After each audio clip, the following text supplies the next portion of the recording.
You're listening to Sox in the Basement, a production of the Broadcast Basement Limited, where every show is 30 minutes of good and comes from a basement bar on the south side of Chicago.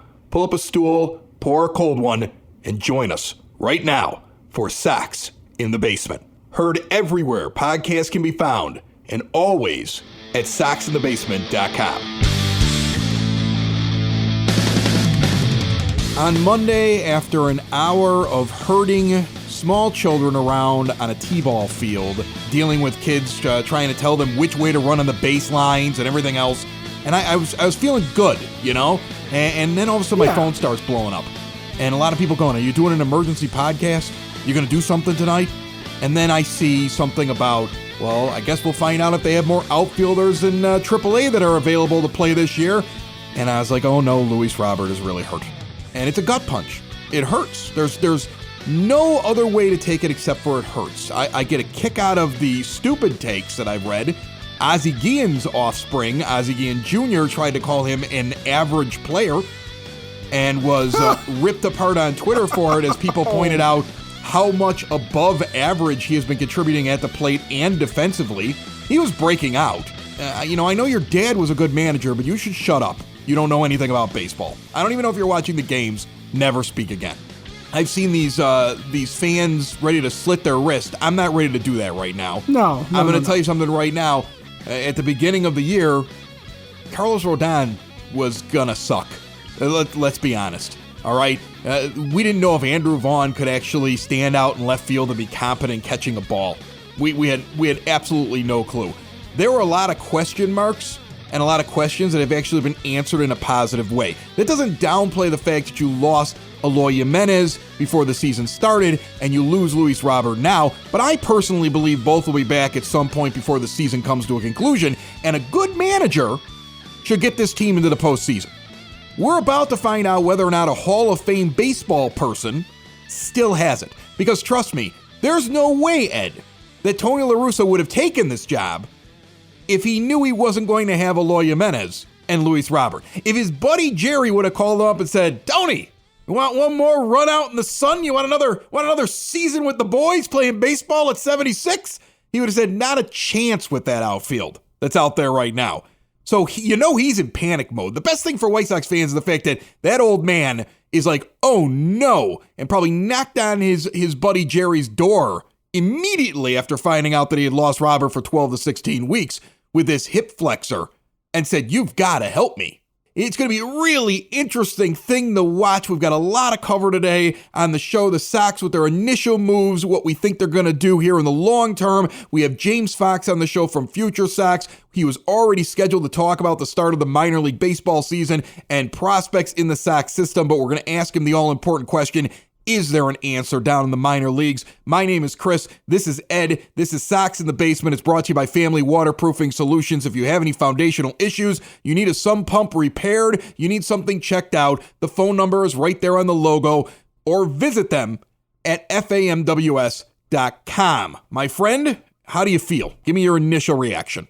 Well, my initial reaction when I saw it was I cursed. I said a naughty word and I said it rather loud. If you didn't curse, listen, my 13-year-old cursed. He apologized and I said, it's okay.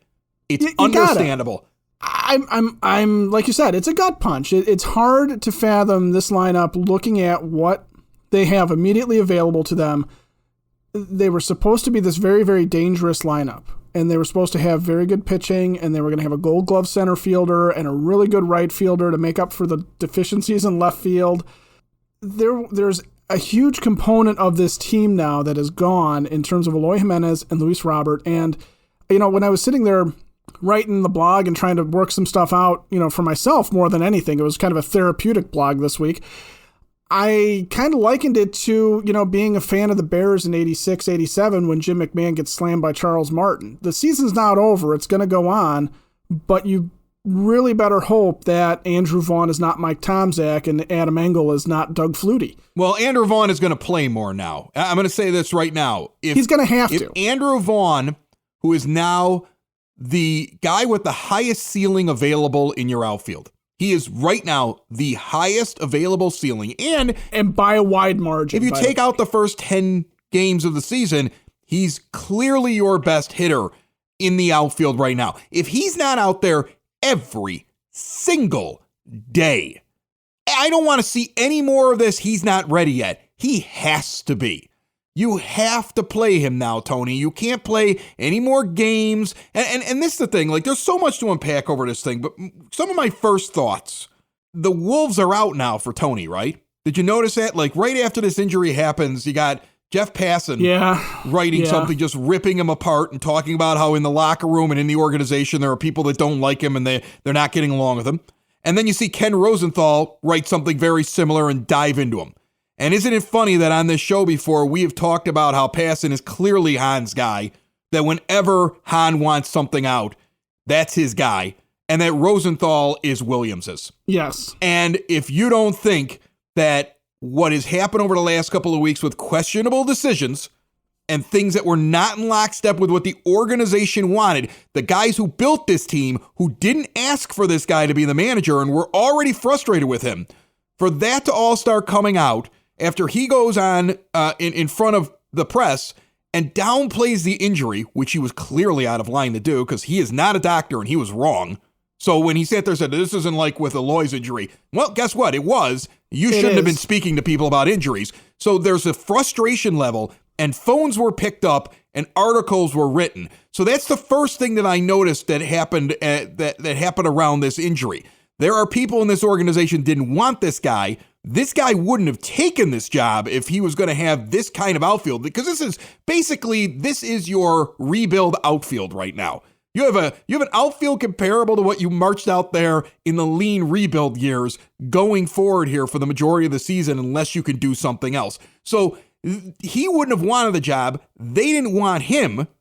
The injury is not on him. Okay, the injury is a freak injury, but injuries happen. And trust me now, if he can't find a way to win with this team, they're circling him right now. Those that didn't want him are going to go after him. It's going to be a very interesting thing to watch. It's not going to matter to Jerry.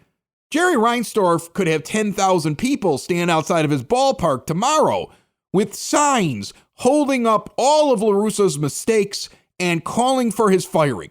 2 weeks later, he'd be sitting in front of Chuck Garfien in a friendly interview with Softball Questions and would be poo-pooing it as, those are just some fans. You can't make all fans happy, but the people I'm talking to and the majority of fans, they don't feel that way. Jerry Reinsdorf will never care what your opinion is here. And whatever gets out in the press isn't going to matter, but those that work for him are angry about that hire, are angry about the fact that you see him playing these old school baseball games with a team that was constructed to be run a different way. And even though sometimes his decisions have been right, some of his decisions have also cost the team. And now this team's behind the 8 ball and the Sharks are circling.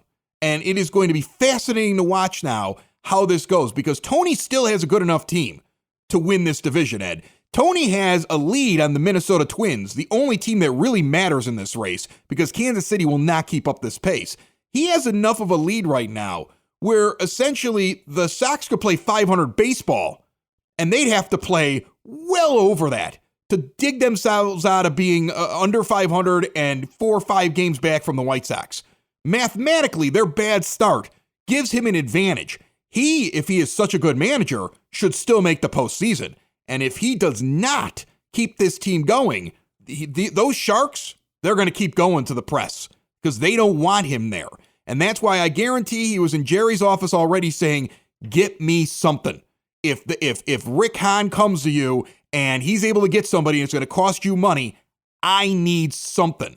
And it is going to be fascinating to see which willpower wins now within this front office and with this manager and with this owner. What is going to happen next? Because adversity has come to this team now, and you can already see these little things popping up around it. Yeah, and that's, everything gets magnified if they start losing, right? But if they keep winning, then at the end of the season, regardless of what's happened with injuries or whatever, Tony's bad decisions here or this questionable thing here, I mean, some of that stuff gets lost in the wash, because I'm sure if we go back to 2005 and you go game by game, inning by inning, there were people saying things about Ozzie that, you know, he wasn't pushing the right buttons here, there, or whatever.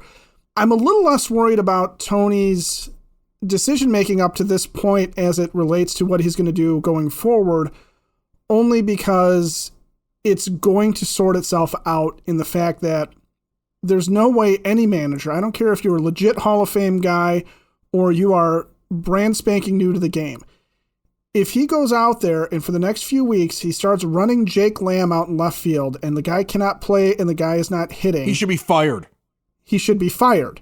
If he is running Billy Hamilton out in center field and Hamilton doesn't start hitting, he should be fired. Billy Hamilton's is a pinch runner. That's what he is. I mean, you might have to roll him out there. They went out and they got Brian Goodwin. That's the first thing that they did. That was their knee-jerk quick reaction. Because he's available. He was let go by the Pirates. He's available. He was let go by a team that DFA'd multiple center fielders even after the season started. They've DFA'd like 2 or 3 center fielders. They're just running through center field options on the waiver wire trying to find one because they don't have one in the entire organization. And he couldn't make that team.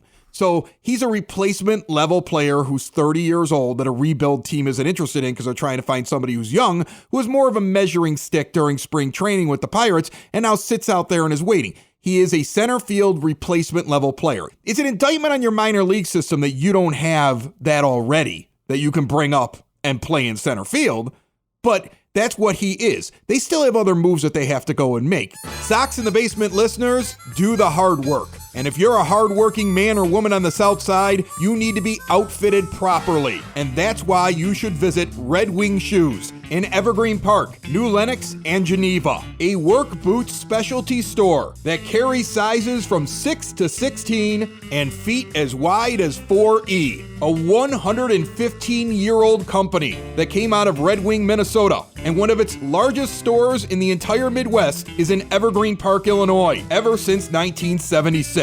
When you're on your feet, the footwear is everything. So why not get an expert fitting? They warranty, repair, and offer free conditioning with laces. And they also carry Carhartt work clothing as well. Located at 3347 West 95th Street in Evergreen Park, Illinois, at 208 East Maple Street on Route 30 in New Lenox, or at 1749 South Randall Road in Geneva. Visit them today. You work hard. You've earned it. Red Wing Shoes. Joining us on the phone line, and you know what? It's funny, James, every time I have you scheduled, something happens between when I say, come on the show, and then you're actually on the show, which makes the interview take on a completely different shape.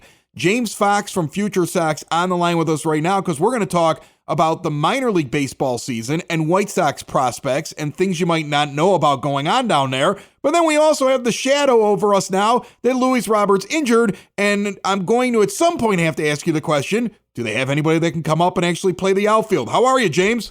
Oh, I've been better. No, we were just talking about, and obviously it's a White Sox podcast, and like we're doing the prospect thing like all week. I'm doing it at a bunch of different outlets, but after the great weekend with my favorite football team this weekend, of course, like something was bound to happen with like your favorite baseball team. So here we are. The Bears go get a quarterback that makes you excited, and then Luis Robert somehow disconnects a portion of his body from his hip. A brutal injury, and I want to get into the minor league outlook, and I've got so much to ask you about with that, but let's lead off with the question, because White Sox fans are asking it, even though I pretty much know the answer. What do they have down there? Is there anybody down there that you would like to see them bring up and give an opportunity to, play every day, or at least see if they have something? Is there another Yermin Mercedes who happens to play the outfield down in the minors, or even a guy that's like 2/3 of Yermin? Not really. So the problem is that it's like the need is in center field. Like, I can break a small scoop like tonight, right now. Like it's just like Gavin Sheets, he's playing right field tonight for the Charlotte Knights. So he was supposed to play first. They're starting him in right field. I don't know what it means, but it's, a little bit interesting. But I mean, he can't play center, and that's where your spot is. Like, unless you're going to move Adam Eaton to center, like I don't really think that helps anybody. I think Luis Gonzalez is a big leaguer. I'm not sure that he's like a big league regular. Like, I don't think he should be starting every day. He probably shouldn't be starting every day right now, but that's probably the guy that's going to get the opportunity to show that, like, at least maybe he belongs and he can play sometimes. So it's not the Billy Hamilton and Larry Garcia show in center. But I mean, yeah, like it's just, it's rough because, the guy should be Adam Engel, but he's hurt too. Like I think if you could put Engel in center field, you could argue that, with their good pitching, they could still just like win with defense and win differently, but Engel's out too. So they're in a really, really tough spot. So let's transition into talking about what's going on in the minors, and maybe I'll throw out a name here that White Sox fans from time to time will just say, well, what happened to this guy? So where is he this year, and what's the plan with him, a guy like Blake Rutherford? Yeah, so Blake Rutherford is in Charlotte.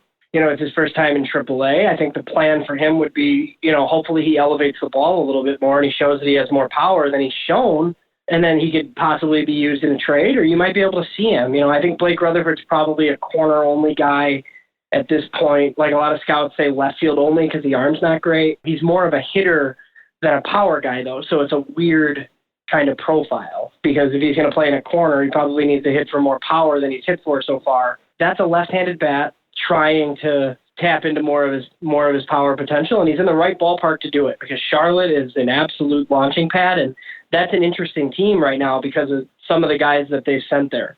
Who do they have down there? Like, are they the most intriguing team right now, the AAA club? I remember for years you were just following that big cluster of prospects, but now a good majority of them have made it to the major leagues, and the White Sox are now a team that's turned that corner and is now competing at the major league level. But are they the most intriguing of the minor league organizations right now that you're watching? So Charlotte at AAA is pretty intriguing, and then low A Kannapolis is where 10 of our top 30 at Future Sox are in low A Kannapolis. So, in Charlotte, you got Blake Rutherford, you got Luis Gonzalez in the outfield, Gavin Sheets is there, Jake Berger's there, which is interesting because that's like a 3-level jump for him. But I think the way this is, like, there's no reason to just like not have him in Charlotte, just skip over Birmingham. They've done that. On the pitching front, Zach Birdie, Tyler Johnson are both in that bullpen. Making the opening day start for the Charlotte Knights, Jimmy Lambert, which, is interesting. I think Lambert is going to be in the big leagues, probably the second half of this season in the role that Michael Kopech is currently pitching in. You mentioned Jake Berger with the big jump all the way to AAA. The Sox seem to have some confidence in him, which is it's a feel-good thing. It makes me feel good as a fan when you see them do something like that with a player like Jake Berger. We talked with Devin DeYoung recently, I would say in the last month. You can go back and find it on demand on soxinthebasement.com. And he was talking about the offseason last year, actually the in-season last year, the non-season for these minor leaguers. The White Sox took an approach of, well, we can't have them playing games, so if you need to lose 20 pounds, that's what you're focusing on. If you need to gain 20 pounds, that's what you're focusing on. If you had to work on this one mechanical hitch, that's all you were working on. And the results, he said, were very interesting. There are guys who made jumps in terms of their talent, even though they didn't even get to play in a season. Are you getting that sense at Future Sox when you're talking to other people around the organization? It's kind of the same thing that DeYoung was talking about with us. Yeah, I think it's accurate. I just think, for the purposes of what we do, they didn't allow scouts last year. So, a lot of the information that I have is, internal, and it's, from, it's from internal sources. So, you always got to take stuff with a grain of salt that, comes from the White Sox, right? Because when they tell you stuff, they want it out there. But, yeah, it's a good segue to, Kannapolis, right? Because that's probably the team that's the most interesting, because it's super young. And the way the minors are this year, I'm curious to see if low A is just super low to where it's an advanced rookie league affiliate at this point. Because recent prep picks on the pitching side, Jared Kelly, Andrew Dahlquist, Matthew Thompson, they're all in the Kannapolis rotation in low A. They're all either 19 or 20 years old. They don't have many innings because of the shutdown last year. Bailey Horn is a left-handed college guy from Auburn who was essentially their third-round pick last year. He's down there. But then on the positional side, it's super young. It's these guys that Benjamin Bailey's the big Panamanian outfielder. Chase Krogman and James Beard were recent high school outfield picks. Jose Rodriguez is a Dominican shortstop. He's down there. DJ Gladney is a guy that Devin DeYoung's talked about a lot. He's he was a 16th rounder a couple of years ago out of a Illinois high school, power hitting third baseman. He's in Kannapolis. My favorite of the bunch is 19-year-old Cuban, shocker, Brian Ramos. I think he could be the best of the bunch of all their young guys. He's in Kannapolis. So that's a really fun and interesting baseball team. I don't know how good they'll be because they're super young, but that's an impressive team to follow. And that's some of the stuff that DeYoung is talking about, right? Because we've had writers that saw these kids in Arizona, but I mean, that was like almost a year and a half ago now. So yeah, maybe they are ready for A-ball, and that's why it's good to they're finally going to get games started. Before I let James Fox from Future Sox go, I've got to ask the question that I've become tired of myself. It's no offense to those that reach out and ask me about these two guys, but people are enamored with the idea that not only of Yoelqui Cespedes, but eventually Oscar Colas, who is expected at some point to sign with the White Sox. Like, he's basically waiting until the next international signing period so that the Sox can sign him. Everybody seems to think it's a done deal, but there are people that believe these guys will jump to the majors quickly. Can you explain why that probably isn't likely, and what is their real timeline? So Yoelqui Cespedes apparently is going to Double-A Birmingham. So, I mean, he is kind of advanced. Apparently he has some sort of visa issue because he's not on the Birmingham roster yet, but Chris Getz said that that's where he's going. I mean, that's a pretty aggressive assignment. I mean, he is 23, but you've heard me say it before, Regents Field in Birmingham is an absolute graveyard. I mean, it is brutal to hit there. But I think defensively, Cespedes could probably play an outfield corner right now. I mean, they think he's a center fielder.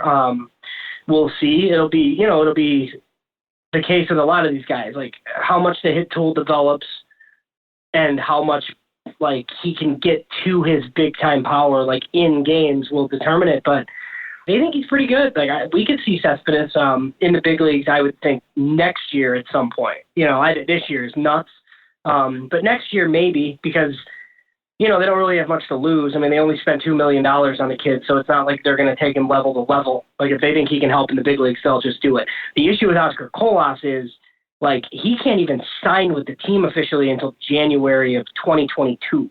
So, I mean, if he signs with the team, if he doesn't establish residency in the United States before that, all this stuff is tricky.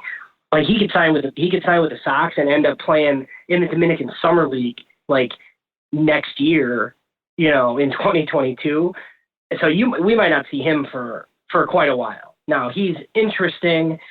Some scouts aren't really believers, but it's a big power bat, probably a corner profile, right field, left field, maybe some first. That's a guy that you'd rather have than not have. But he's not replacing Jose Abreu on the big league team anytime soon. James Fox from Future Sox. Right now, that website, futuresox.com, is just chock full of information on what is going on down in the minor leagues for the White Sox. I know that was a focal point for the fan base for a long time before the team got good, but there are still some really interesting things going on down there. So check that out. Check out what James is writing about. We appreciate you always jumping on the line with us, my friend. Yeah, no problem. Thanks for not making me talk about Luis Robert that much. I appreciate it.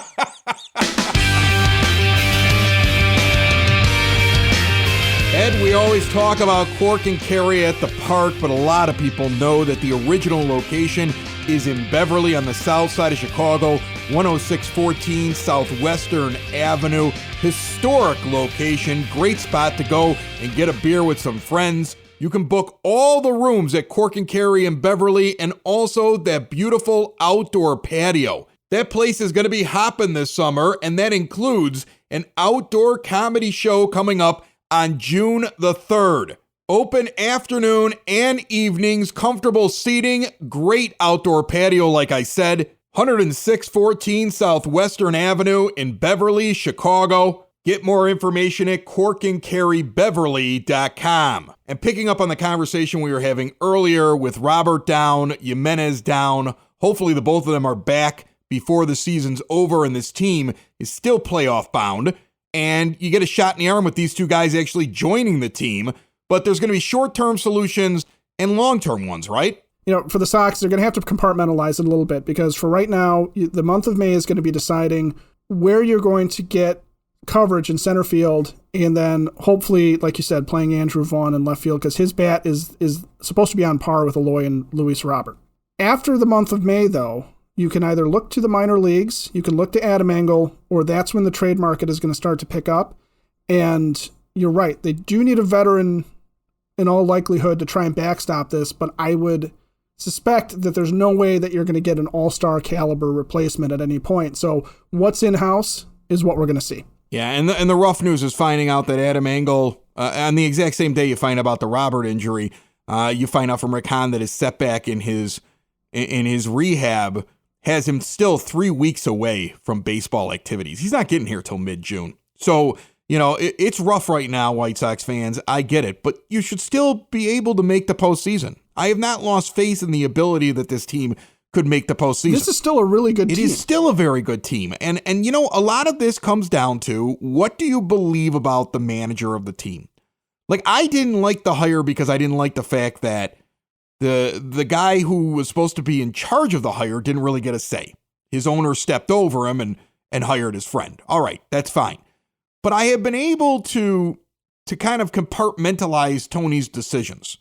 Like, let me just tell you what my theory of Tony La Russa is, because I think people are kind of missing it. Like, everybody wants to sit there and say, well, he's old and he's forgotten everything and he's a terrible in-game manager now, and I don't understand why he's making these decisions. But this is how I see Tony La Russa, and I hope I'm right, because we need good Tony La Russa now.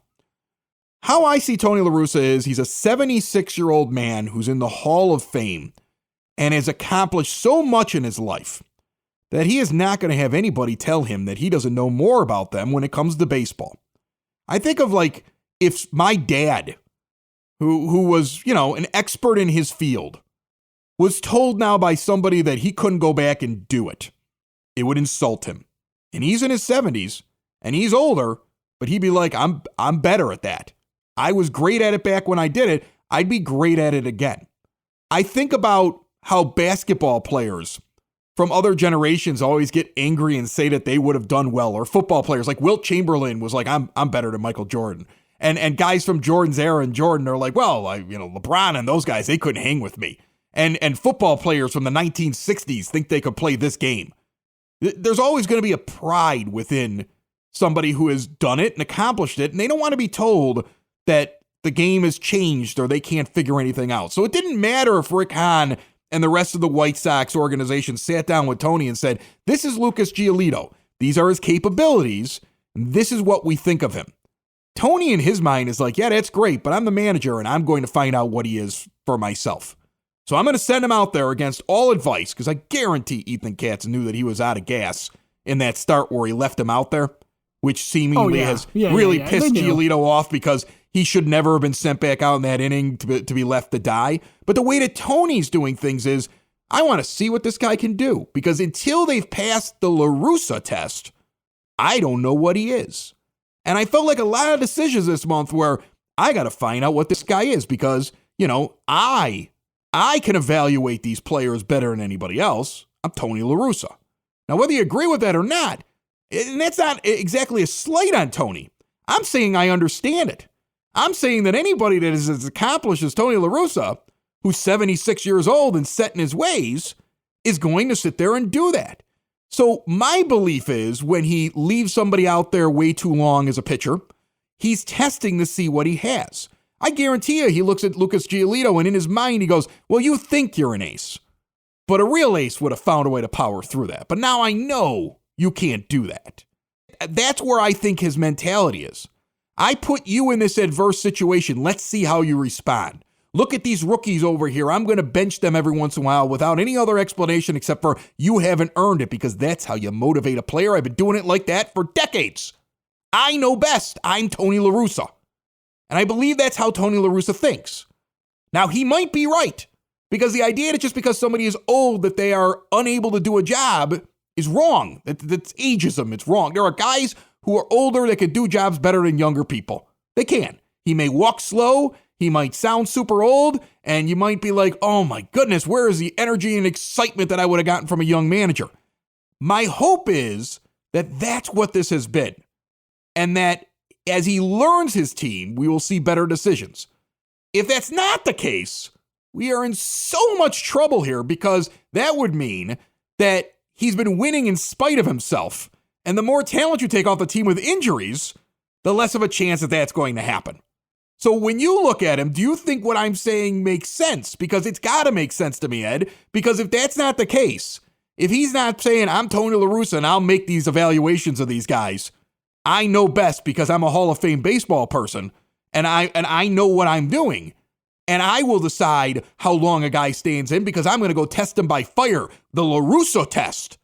And if that's not what he's doing, I think we're in a lot more trouble. If that is what he's doing, then I would feel like eventually he'll know his team well enough that he'll start making better decisions. I'm actually less pessimistic about that theory than you are because I felt like that's what's been going on. A lot of people are sitting there, screaming at him for playing Jake Lamb. And I'm going to use Lamb as a sacrificial lamb in this particular scenario, pun intended. But, there's a couple of things that are going on there. One, Jake Lamb is a guy that used to have something, and the question is, does he still have it? And if he still has it, he can be of use to Tony La Russa. And April is the time to find out, not September, to find out if somebody like Jake Lamb has any value to you whatsoever. He's trying to figure out his bullpen and see what his pitchers can do in what situations, which is why you haven't seen him use guys necessarily the way that he should be using them. I don't necessarily like the fact that in his press conferences, sometimes he's played a little dumb, with say the Matt Foster game or with leaving Lucas out there for that inning that he had no point in doing. But this is the time of year, April and May, when he should be finding out what his players are and what they aren't, or what they can or cannot do. And I think you're right. To use the Giolito situation, I think he's looking at Lucas Giolito going, all right, are you the type, like, say, your teammate Lance Lynn, who can go out there without your best stuff, feeling fatigued, and find a way to fool the batters into not getting not getting good contact? Or, can you muster up something a little bit different? Right. If I need you in a pinch, I need to know that I can trust you. And somebody else telling me isn't good enough for me. But it's not. No. It's not even that, Chris. It's not even that he has to make the decision. It's more, I think, that in a playoff scenario, in a Game 6 or Game 7 scenario, if Lucas Giolito says, Tony, I'm gassed, I don't think I got it, that's not the time to find out that a gassed Lucas Giolito really doesn't got it. Now is the time to find out that when he says, I don't have anything left in the tank, that he means it, and you better not send him back out there, because a game in April, to have Lucas Giolito give up a lead like that, yeah, we're frustrated right now. We're looking at it. But I would rather have him look back on that and go, I saw what the Rangers did to you back in April. You're not the guy that I want to send out there on fumes, because you need to have at least something. You need to feel like you got at least something in the tank to go out and give me more. So I'm going to turn to somebody else in that scenario. And it's not a knock on Lucas Giolito. It doesn't make him not an ace. All it makes him is just a guy that you have to use a certain way. And, go back to 2005, Mark Burley had a rubber arm. You could throw him out in any situation, right? Right. Jose Contreras, you could ride him for a long period of time, but were you really going to do that, say, with John Garland? No. Does that mean John Garland was a bad pitcher? No. It just means that John Garland was not a guy that you were going to call on in that 14-inning game necessarily if you didn't have to, because he wasn't a guy that you wanted to use in that scenario because it was going to screw him up or he wasn't going to be effective. So I'm okay with him finding the stuff out, not because I think that he's Tony La Russa, damn it, and he's got to make the decisions. But I think he is trying to figure out who these guys are. And I think a lot of veteran managers who have been there would have done it. I think A.J. Hinch might have been doing some of the same stuff. Maybe not to the degree that Tony's done it, but I still think A.J. Hinch would be sitting there, to be the guy that everybody sort of wanted. I still think he'd be sitting there trying to figure out, how far can I push Lucas Giolito? What can I do to Andrew Vaughn's psyche? Is he going to take it on the chin every time I bench him, or is he going to be a guy that's going to be able to roll with the punches? And, when it comes to somebody like Billy Hamilton and Jake Lamb, I do think the one thing that Tony La Russa has as an old school manager is he has an appreciation for veterans who are trying to hang on, and I think he's giving them a chance, knowing that they are probably the first guys to go in these situations where a minor leaguer is going to have to come up, or Brian Goodwin gets signed because now you have an outfield depth problem. Jake Lamb is the guy that's coming off the 40-man roster if they have to make a move to put Goodwin on the 40-man. They only signed him to a minor league deal. So he's trying to give Jake Lamb a chance to win another job somewhere and catch on in somebody else's minor league system, because otherwise the guy's going to be on the street or he's going to be selling insurance. Tony La Russa said before the game on Tuesday, we will respond with a hellacious effort. I hope that he responds with that kind of effort too. I think this guy had to come to a moment after the Robert injury where he realized this isn't the team that I decided to come out of retirement for, but if I fail now, I go out a joke. Yeah. I don't think Tony La Russa wants to go out a joke. Now that is true. His legacy is on the line with this team now. And I think you might see a few changes, ever so slightly, more and more. And I think in a month from now, I hope, I pray, we will see less of the things that were frustrating with him. And we'll see a manager that is figuring out how to win and overcome injuries. Sox in the basement. Sox in the basement. Sox in the basement. Sox in the Basement. Heard everywhere podcasts can be found and always on soxinthebasement.com.